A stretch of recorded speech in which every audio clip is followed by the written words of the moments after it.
This is the biggest low-budget film being made anywhere in the world at this time.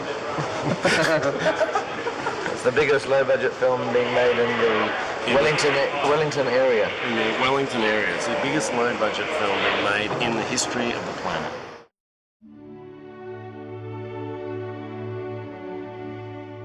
You know, even though we shot these 3 movies for 15 months, if we just had one unit shooting everything that needed to be shot, we'd be probably going for 6 or 7 years. We had these many units shooting, often 5 units shooting, sometimes 7 units shooting. Almost always we shot with 2 cameras on each unit. It was fairly high speed. I mean, Peter's one of those classic sort of people that his capacity to absorb a lot of information I find really amazing. So he's one of those sort of people that can work several shoots at once. 1A was the main unit and the other unit was called 1B. And then it became apparent that even those 2 units were not going to get through this amount of footage, so we created a second unit, which was directed by John Mahaffey. And eventually, as we went along, we realised that the second unit were not going to get through everything that they needed to get through either, so we created a second unit, which was directed by Geoff Murphy. Pete made it very clear that he couldn't be everywhere that he would like to be at every one time, but the people that were there in his place were ideal. They were the perfect people to be there. And Pete trusted them intrinsically, so we did the same.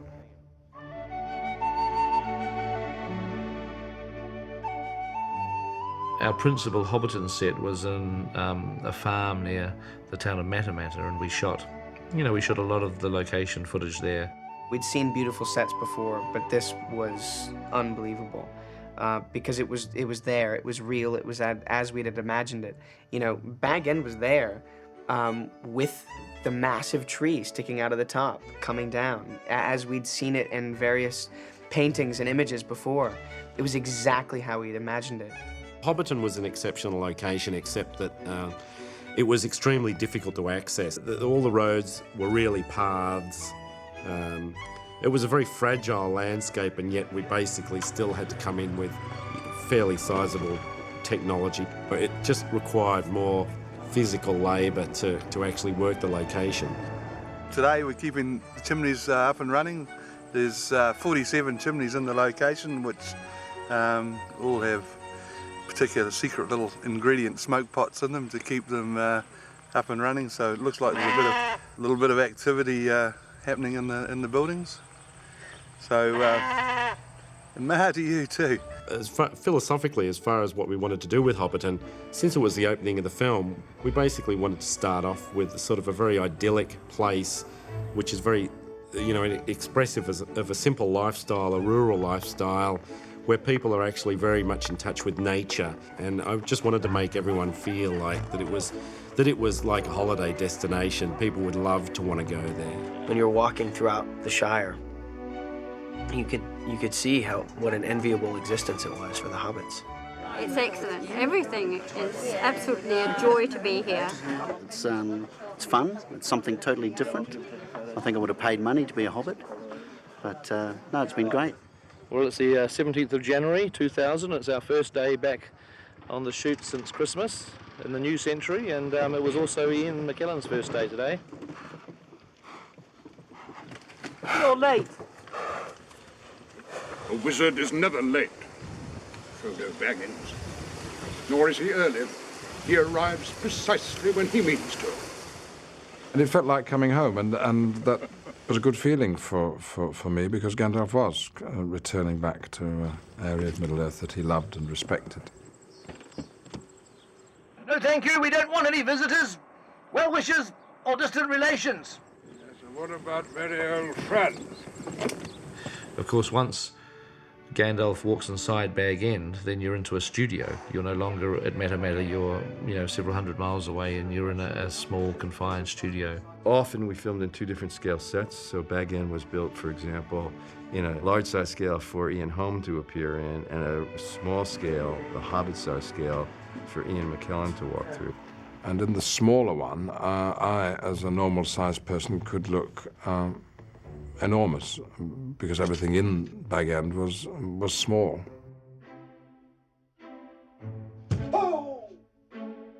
The Bilbo's party, which takes place on the party field, we see the party field at Matamata in the daytime being prepared, but when you actually go to the party at night, you're now inside a studio. You're not in Matamata at all. You're in the middle of the day. It's 2 o'clock in the afternoon, and you've got a studio pretending to be a Hobbit party at night. It would be great to get, with the fireworks, it'd be great to get more applause, you know? We're getting sort of, that, which is nice, it's certainly better. But if we got a bit of, you know, if we got a bit of jumping and actually cheering, more cheering and clapping at each firework burst, it'll be good.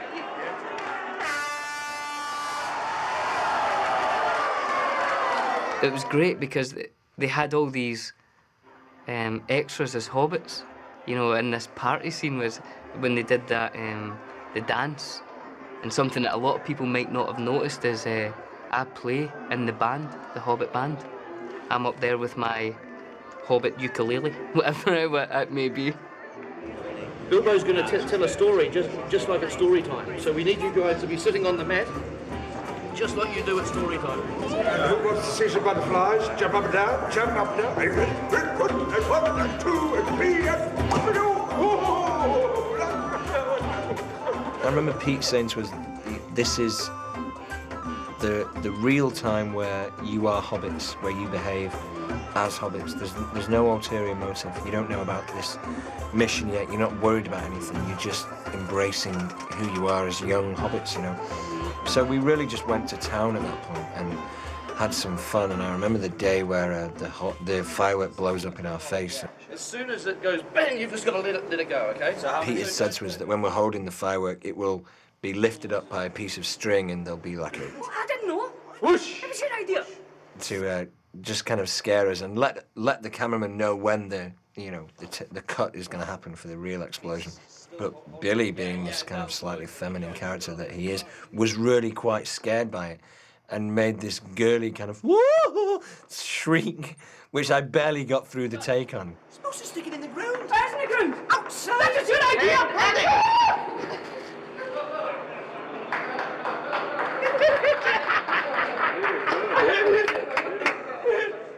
I just get such a fright, and Dom just gave me abuse for it all day. Supposed to stick it in the ground. It is in the ground. Outside. That was your idea.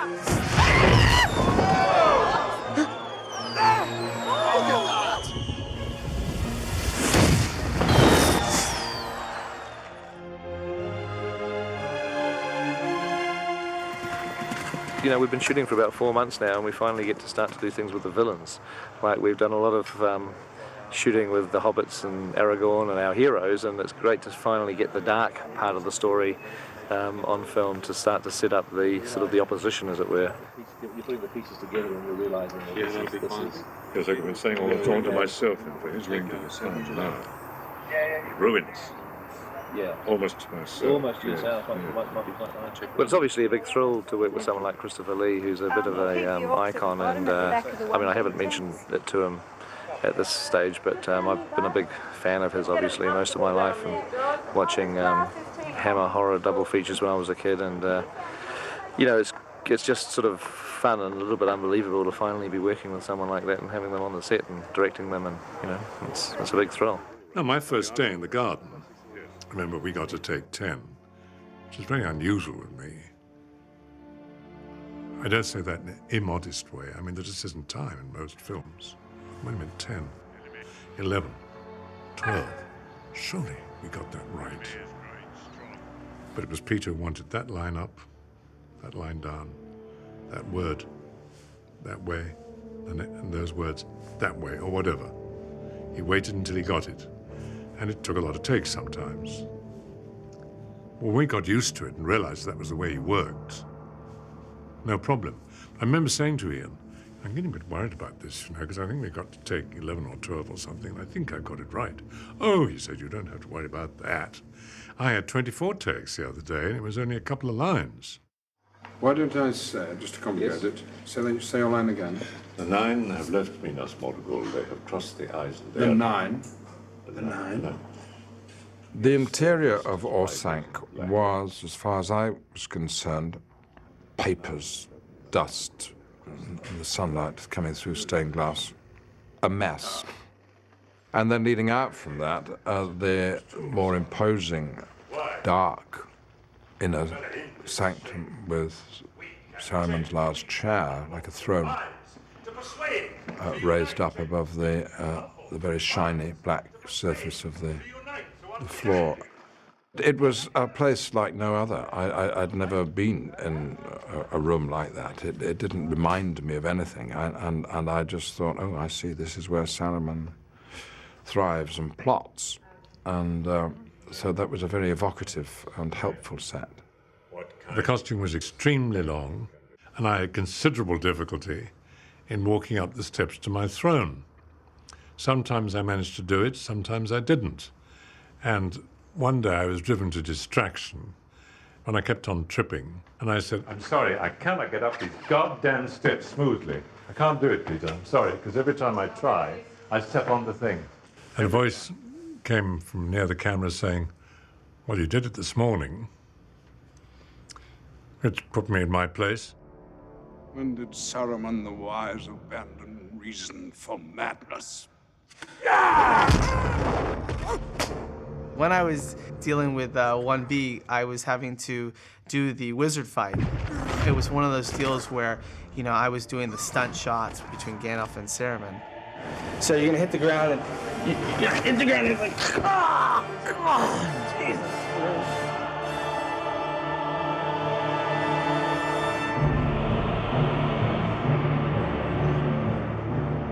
The stunts were superbly well done. I had no idea what it was going to look like. I had no idea until I saw the film. Works very well indeed.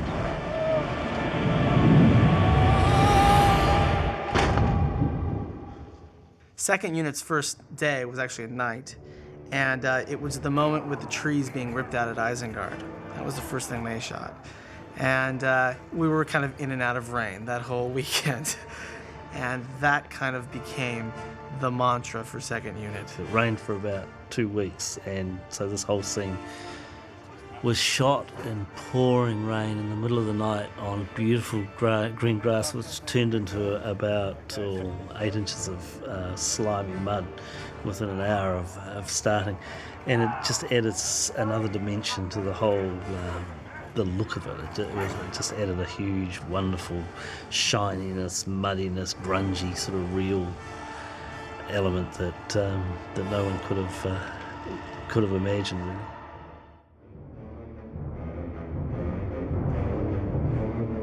The very first day of photography, in actual fact, was a scene on the wooded road where the hobbits have to hide from the Ringwraith. I thought you could turn around and say, quick!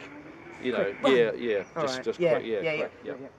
Rather than go to some remote place in the country to film this woodland. Obviously, there's many, many wonderful woods in New Zealand. You know, there's actually a park in the middle of the city that is called Mount Victoria, and it's a wooded park land. It's only 5 minutes drive from the studio, and we thought, well, you know, why travel down to the South Island, or, you know, when we can actually just shoot this on our doorstep. We're going into standby mode then, thank you, ladies and gentlemen.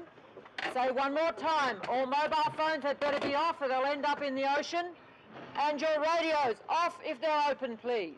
No excuses. You know, Kara Cunningham, for me, our first assistant director, you know, she's one of those people that you can't imagine getting through the movies without. She has a great aesthetic understanding of what you're trying to achieve. So if it's sort of crunch time and she has a problem, you do everything in your power to help her out, because all the rest of the time she's doing absolutely everything in her power to allow Peter and myself to perform our jobs to the maximum possibility. And set. And action! Get off the road! Quick! Quick! I knew what I was in for that day when Peter, you know, would bring the second or the third camera in and put it in close on us and say, okay, now it's the most terrifying thing you've ever experienced. It's just this primal fear, and I want you to feel the fear. And he's talking us through this kind of idea of having our kind of spirit and souls and our whole essence disturbed by the presence of this Black Rider, and realizing that you couldn't just think about that and you couldn't just feel it, that something was going to have to happen, that it registered for Peter and on screen. It was an awesome acting challenge. awesome.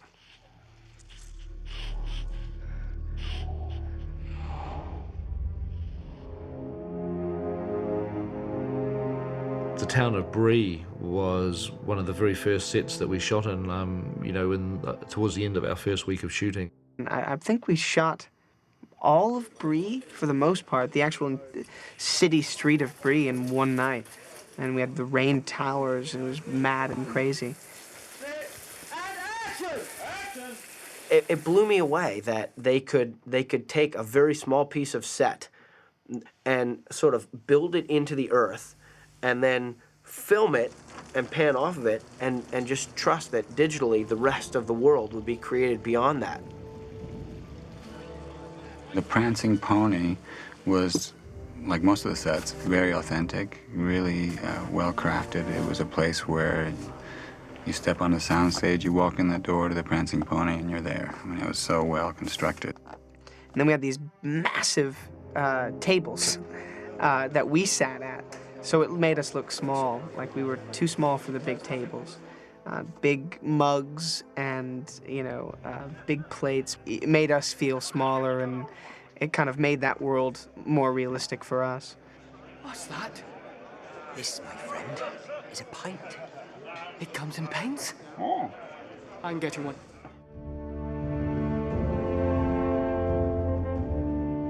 It's really nice for the people involved in the Midgewater Marshes sequence to see it back in the DVD. I think it was important to feel that the journey from Bree to Rivendell was not an easy one. The Midgewaters were basically us along this journey with Strider, trudging through these kind of marshy, nasty wetlands. It was freezing cold, and our feet were so cold that you just couldn't feel anything. Meanwhile, you've got Pete Jackson like hiding underneath the little trailer, giggling, because he's got his four hobbits and Aragorn, going through this water that stinks, and we're falling over, and Billy fell flat on his back, and it was a rough day. And I remember we all went to the pub that night and were drinking lots of kind of hearty drinks like whiskey and mulled wine and all that kind of stuff, because it just chilled you to your bones,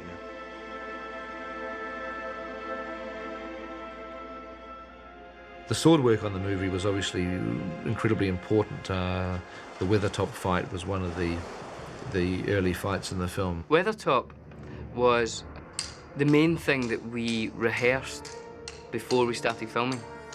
The actors arrived about 6 or 8 weeks before the shoot.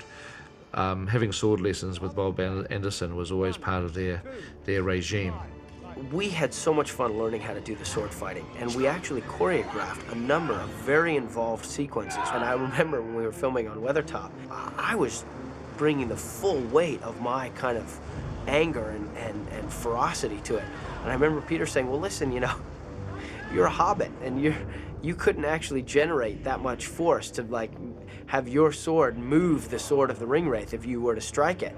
So you got to kind of pull it back. And I remember feeling like, man, no one's gonna see that I'm really good at this sword stuff. I'm gonna have to I gotta just be like a little hobbit doing it. The irony is that the person that had to be the most accomplished swordsman in the film, which was Viggo Mortensen playing Aragorn, Viggo didn't get cast in the movie until we were a few days into shooting the film. So he didn't have any of the advantage of this training with Bob, and he'd never used a sword before. So Viggo arrives in New Zealand, he gets off the plane, and the Weathertop fight scene is like the first thing he's going to shoot.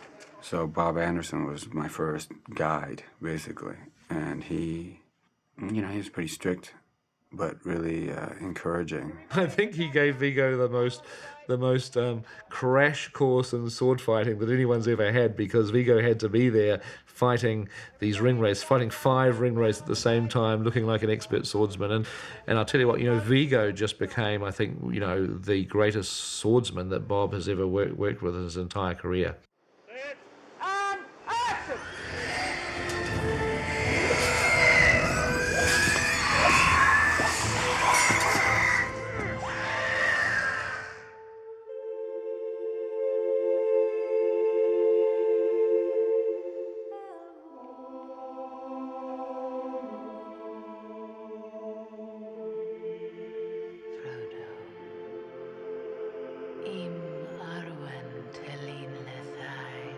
we actually realized that bringing Arwen's voice down to a really low register, how that suddenly just made everything work, because it showed her depth and her age and her wisdom.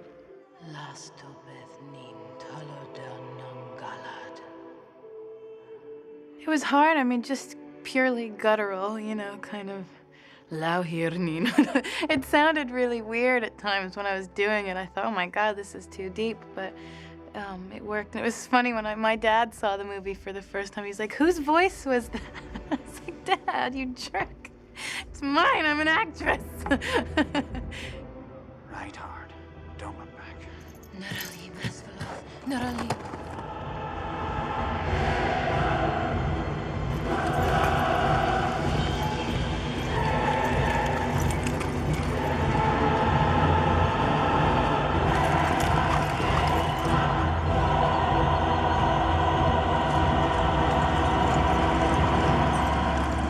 Cutting! Cut! They must have hundreds of hours of footage of Jane riding, and she was incredible. As the truck gets a length ahead, so he's actually just got momentum on, then you could actually set yourself in.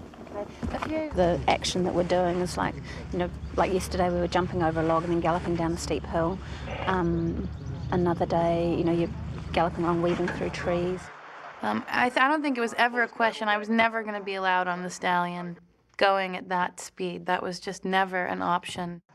I was on the back of a truck on a barrel with, you know, this kind of a horse skin wrapped around it, and I had to do this for 5 days and look scared. And, I mean, that was rough.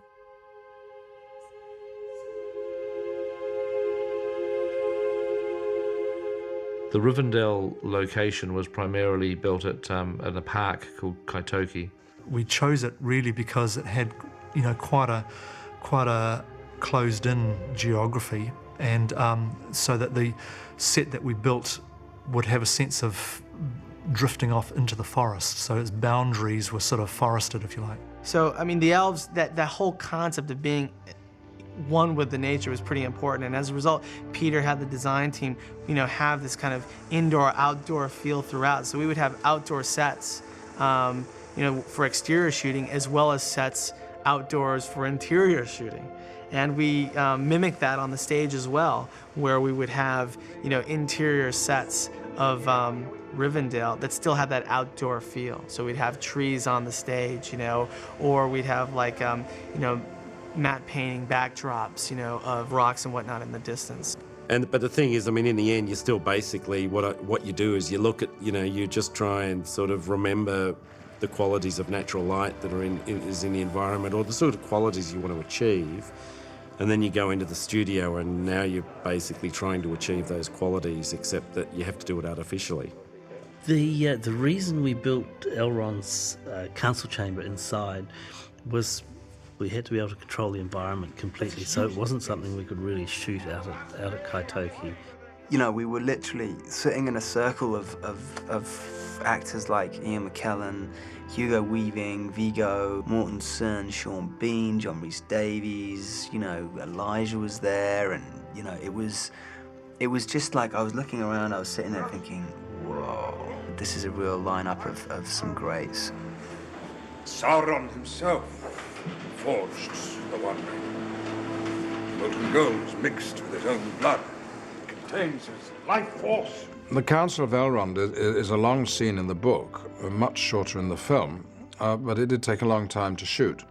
It dominates most of my memory because the council scene took about, my God, I think it took the better half of like 5 days. We spent a lot of time there because we had to sort of cover it from more or less every angle. You see all the characters all in a circle. So we had to shoot it from everybody's point of view. And so by the end, I mean, I think we all knew each other's lines because we'd heard them that many times. It was probably the longest sequence in the movie, which is kind of shocking because I think that there are scenes that seem a little bit more complicated than that. But just pure scenes, that was one of the longest. You shall be the Fellowship of the Ring. Right. Where are we going?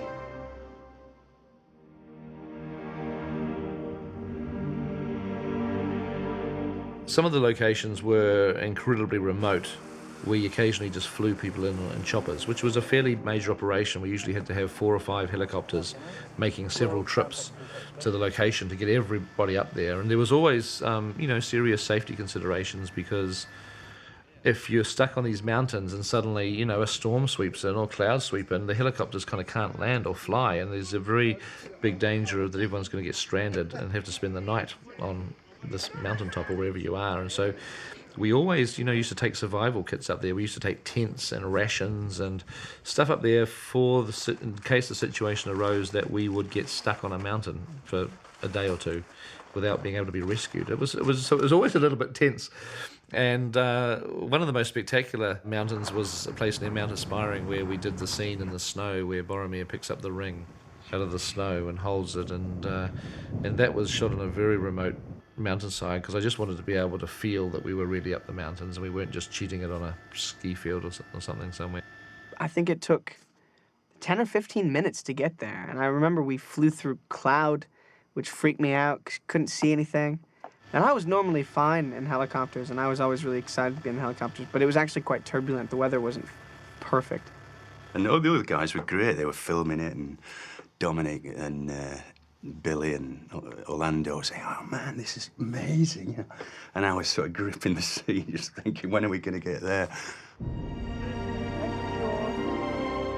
I was worried when we got there, all Sean would be able to think about, or would be thinking about for the rest of the day, was, I have to ride back, And I thought, man, it's a crucial scene, and he has a moment with the ring. It's a very important moment for the Fellowship, and he really did well. I thought that was one of his outstanding moments in the movie. It is a strange fate that we should suffer so much fear and doubt over so small a thing. Afterwards, I said, when we were getting ready to go, and I said, were you thinking about the fact that we would have to ride back again in the helicopter? Were you thinking about it? He says, all the time, the whole time. I said, man, I don't know how you did it, but you really nailed it. After this particular journey, he didn't take any more helicopter rides. He just said, that's it. I'll walk, I'll swim, I'll crawl, I'll do whatever it takes. I'll walk all night to get there by morning, but I'm not taking any more helicopter rides. Shortly afterwards, we had to go to another location, which was in the Remarkables in Queenstown, by a lake, to shoot a scene. Well, Sean absolutely did not want to fly, and said, look, I'll take the ski lift up, and then I'll walk the rest of the way.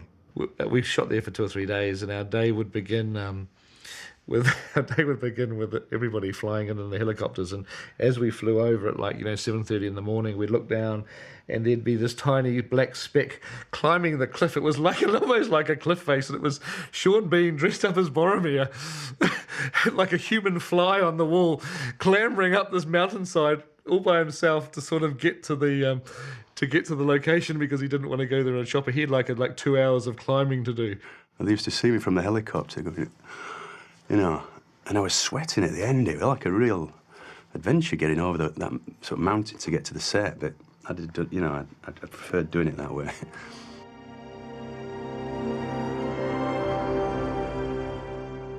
The scene of the Fellowship and the Avalanche was very difficult to shoot. I actually didn't shoot much of that. That was directed by John Mahaffey.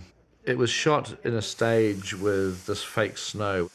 Yeah, simulated snow is a rice-based product. To taste, it was kind of salty or something. It was kind of like almost like sawdust, salty sort of sawdust or something. It was horrible. It gets into your eyes. It affects your eyes more than anything else. He will actually leave Gandalf and go behind him. Even after one day of it, it left your face really red and raw, it just really got in your eyes and your ears, your whole body. It was a high salt content in it, whatever it was. Filmmaking is very counterintuitive. When it's supposed to be freezing cold and snowing, you're invariably on a set where the Klieg lights are on and you're so hot that your sweat is pouring down your face. You had to keep saying to yourself, no, I'm feeling very cold. I'm in the snow. Despite the warmth of the bright lights. However, uncomfortable is what it must be to be in an avalanche, and so in the end it's probably an aid to believability.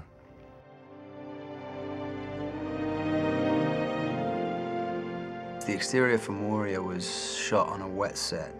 It was shot in a car park right by a railway station, which is really funny when you think about it, because, you know, it looks so convincing as the outside of a lake. But that was good. It was worth doing one more. We will do one more. That was very nice. Thank you, broom people. Hey, Orlando. Yeah. Just be careful turning, because it looks a little like if you're turning that far, you'd probably see it. Okay. Being an elf and everything, so probably don't turn quite so much. It was freezing. The nights that we had to do the exterior stuff there, it was some of the coldest nights I can remember. I remember actually Billy Boyd, I think, was probably the coldest of us all. That evening is the coldest my feet have ever been, to the point that I was almost going to have to say it, like, I can't actually go on. It was like 4 or 5 in the morning, and we'd done this shot quite a few times, and I was becoming really, really uncomfortable. So that's my abiding memory of outside the gates of Moria. We must face the long dark of Moria.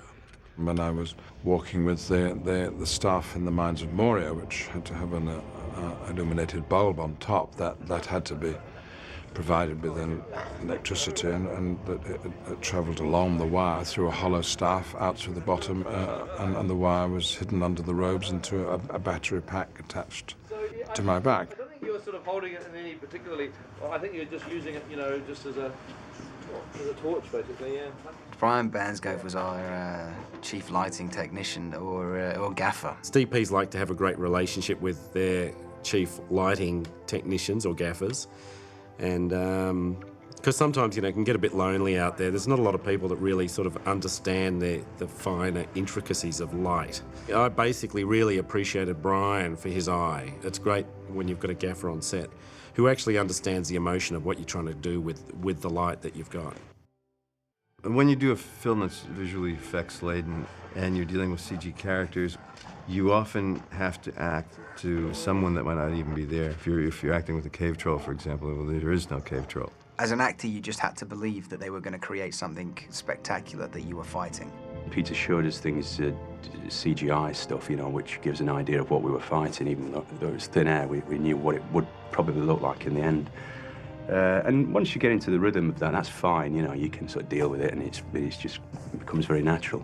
We'd already faced so many different situations together as a group that it was all right. And there was just a lot more that was invisible, and therefore a lot more make-believe involved in that, shooting that sequence. And then when you see it all put together, it's fantastic because it all makes sense. You know, sometimes somebody's telling you to do something, it seems really weird, and it seems wrong, and it seems, but this is crazy. But you said, trust it, it's going to look good, and it did, you know.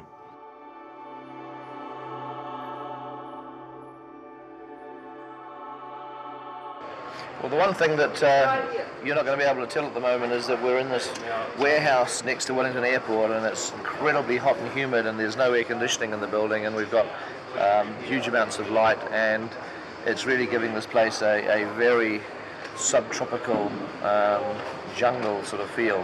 It's freezing in here, Pete. You want a jumper? Yeah, I better get my big woolly jacket and my gloves and my balaclava. I wanted to do something special for Galadriel. I felt that of all the people in the story, she was, in a way, more connected with a spiritual world. And I took my biggest cue off out of the writing of Tolkien, which basically described her as saying, no sign of age was upon her, except in the depths of her eyes, keen lances in the starlight, wells of deep memory. I wanted to find a visual interpretation for that somehow. So what we did, Brian and I did a few little experiments, and we eventually came up with what we called the Galadrielite. We went out and bought many Christmas lights, and we festooned them all over this rig. And what it did is it actually reflects like Starfield in her eyes. Because, you know, to me, it's like a lot of performances in the eyes, and I wanted her highlights to be different to everybody else's in the film. The scene where the Fellowship depart Lorien and receive their gifts had to be shot on the sort of edge of a pretty riverbank. And instead of finding a river, we actually found basically a lake, a small lake in a country estate called Fernside. We're just basically pumping a lot of smoke and using the sun and trying to get, God rays and things to make it feel a little bit ethereal, elven, dreamlike, Lothlorien. I had a lot of fun there in that location. They had this huge trunk with huge roots going off into the water, as if they were almost like little docking areas, these huge roots going into the water. So yeah, that was a beautiful location, actually. There was a dreamlike quality to that whole place, with all of the kind of fog that we put through there, and the fact that we as the Fellowship were kind of together in this sequence as well.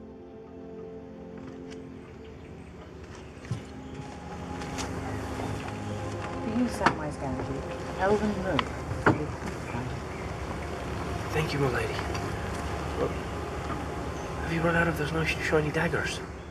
We shot that scene over several days, which I'm really glad has gone back into the extended cut now, because it's quite a nice scene and sort of essential to the story, because the Fellowship are given these gifts which they use in subsequent movies. So I'm glad that we're actually able to let people see that scene now, because it sort of sets things up for the next two films. Technically, the scene was difficult because when you read about it in the book, it's quite enchanting. Gimli says, yes, there is one thing I would have. I would have one hair from your head. And she gives him 3. Now, on the page, that works, but think about it in terms of film. There's the dwarf with his great big gloves on, and there's this elegant, wonderful woman. And what's she going to be doing? She's going to be doing, all right, then you want a hair sort of thing. Oh, damn. Well, there it is. Can you see the hair? There is actually a hair in my hand. All right? No, she's got to fish out 3 anyway. All right, so now, what does she do? She gives this hair to me. What do I do with it? I mean, how do I take it? I mean, do I put it in the glove like that and say, oh, yeah? It is just too cumbersome to film. What was her gift? I asked her for one hair from her golden head. She gave me 3.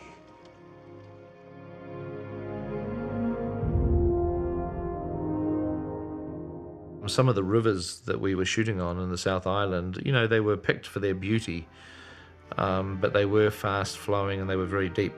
There were currents, and so one of the training regimes that we set up for our actors when they first arrived in New Zealand was boat handling skills, basic like canoe type skills. And I know they had a lot of fun. Sort of. I think that most of their training, which was done off a wharf in the harbour, revolved around trying to make each other sink. But it did ultimately come in very handy, because usually it wasn't doubles in these boats. It was usually the actors themselves. We only had one mishap that I was aware of, which was shooting the scene where the actors are looking up at the Argonath. And that was a very deep, swift-flowing river. And Orlando Bloom was paddling his canoe, and he had a small Gimli. It wasn't John Rhys Davies, it was Brett, who was sort of a small Gimli, double dwarf size. Myself and Brett were in this boat, and one of the guys filming grabbed the front of our boat and stopped us because we were going on downstream, and he just stopped us to catch us. But the water was running so fast that when he held onto the boat, it just started to come over the top of the boat and into the boat. And so we just started going down. And I was going, let go of the boat, let go, man, because he was holding onto it, trying to help us. And these guys went under the water. The boat sunk, and all we had lots of safety boats. They rushed in. And Brett Beatty was in. I mean, it's kind of funny, except that Brett was in this like armor. Like, he's in heavy armor, man. That's chainmail that he was wearing, and he's got this wetsuit on. And he had like a blow up thing underneath him, a blow up life jacket in case. And he pulled that, and it didn't really inflate. I could see him going down, so I just went like, I was holding on to this guy, and I just yanked him up out of the water, and he was like this, and I was holding him up like this, and he was like going, like, he was freaked out, man. And we chucked him up, and he was okay, but it was like, for a minute there, man. I mean, that could have been bad. I think Orlando was more embarrassed than anything to be the one member of the Fellowship who kind of sunk his boat whilst on active duty. And those boats, as beautiful as they were pretty, pretty tippy. They were kind of flimsy in a way. And because of the scale issue, it was Kieran Shaw, was Frodo. And I remember that when we did the wide shot, we were really moving down that river. And Kieran, we're doing the first take, and Kieran's going, "Vigo, don't worry about me." And I'm like, what do you mean? I'm trying to talk without moving my lips, because and he goes, "Well, if we flip over," I said, "We're not going to flip over." And he goes, "If we flip over, just save yourself. I can't swim." I said, "What?" And, I couldn't believe it. And then I got really nervous. Like if someone's watching you driving, you start overcoming. And I was like, every eddy now became fraught with, possibility. And after that take, I said, "You're kidding, right?" And he goes, "No, I'm even afraid to take a bath." I'm like, Jesus.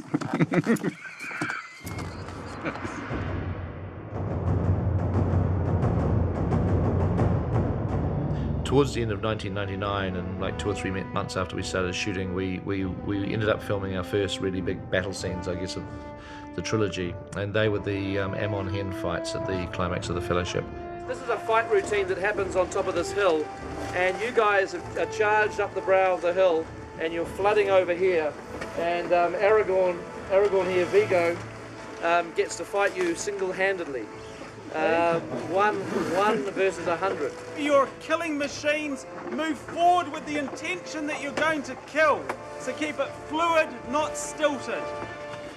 Give it the best you can. Thank you. Richard made this impassioned speech, for the sake of authenticity, this and that. But it was about bloodlust, about don't be afraid to maim, and just, he was trying to do justice to Tolkien's vision, and so he was just, there is no mercy, and these guys, you could see them shaking with anticipation, and I looked over at Pete, and then I looked over at the stunt coordinator, who was just going like that, who was feeling the same as I, which was, these guys didn't need any more encouragement to beat the snot out of me. I was like, I'm not gonna be ashamed if I have to just turn around and run my ass off down the hill. It's no problem. I got a long shoot ahead of me.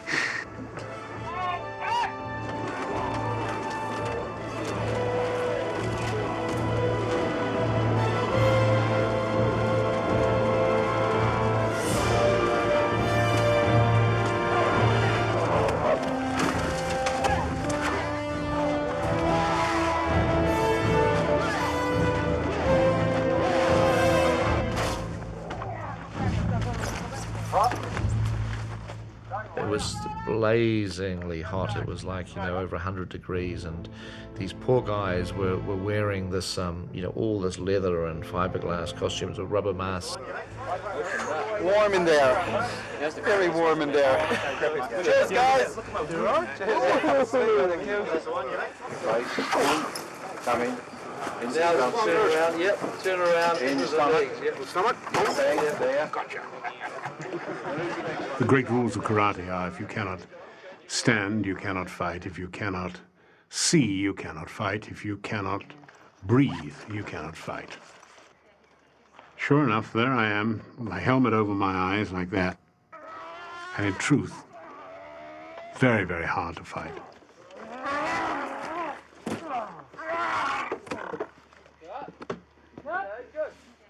I think I have to say that Lurtz, who is a general of the Uruk-hai army, is potentially my favourite character. He's played by an actor called Lawrence Mohure, an imposing gentleman even when he's not in his prosthetics. Strike a pose and let's get with it. And stay on it. Stay with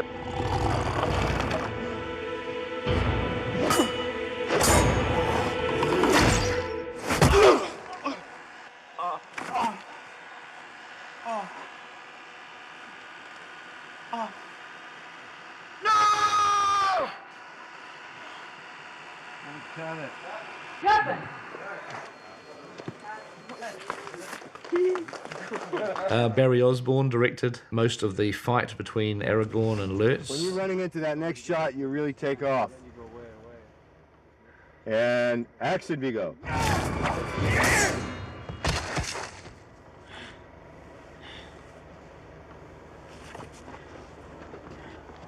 On this movie, I have so much to do that it takes actually quite a lot of effort to be able to do this. And I find myself conflicted. But right now, finishing the movie seems to me to be the most important thing, and helping Peter out in that fashion is appropriate on this film. Okay. Well, it looks fine. Are you gonna be okay with light and stuff? Have you got some lights up there? Are you going to tie it off?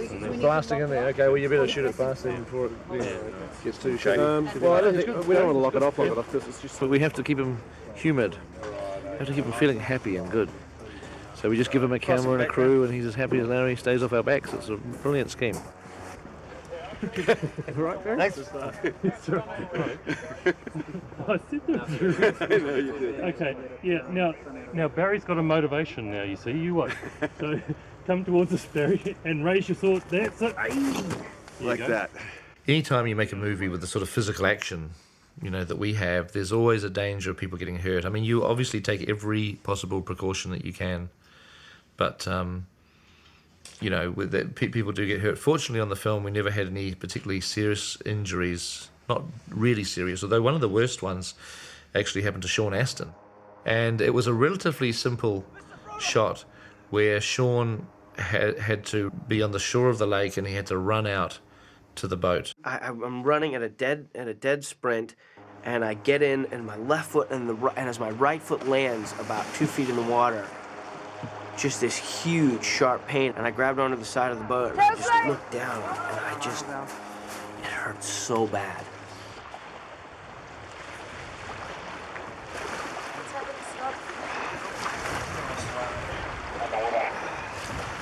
Let's sit him down and have a look at his foot. Mikey, where are you? Let's sit him down and have a look at his foot. You want to sit on the bench or do you want to sit on a chair?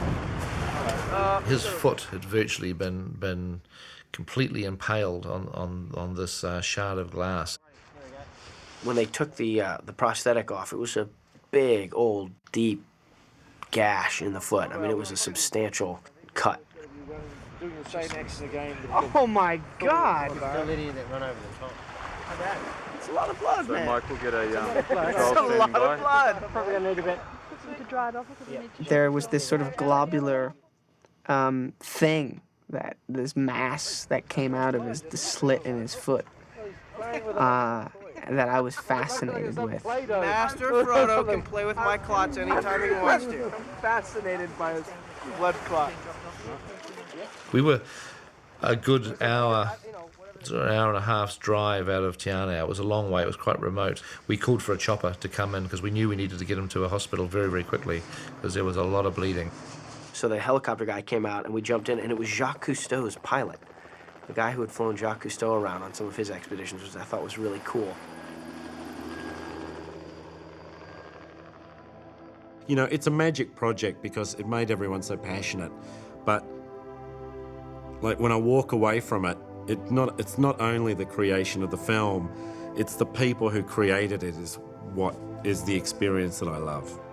There was an awful lot of love involved in making this film, and it spread out from Peter Jackson, who was typical of his other Kiwis. Dedication and love are all mixed together. It was made with love, it was made with great care and commitment, and I do genuinely think that spirit has made its way onto the screen, and that in a way to me is what the real heart of the Fellowship of the Ring is. It goes beyond the heart of Tolkien's book and something of this incredible spirit that was used making it has made its way onto the finished film.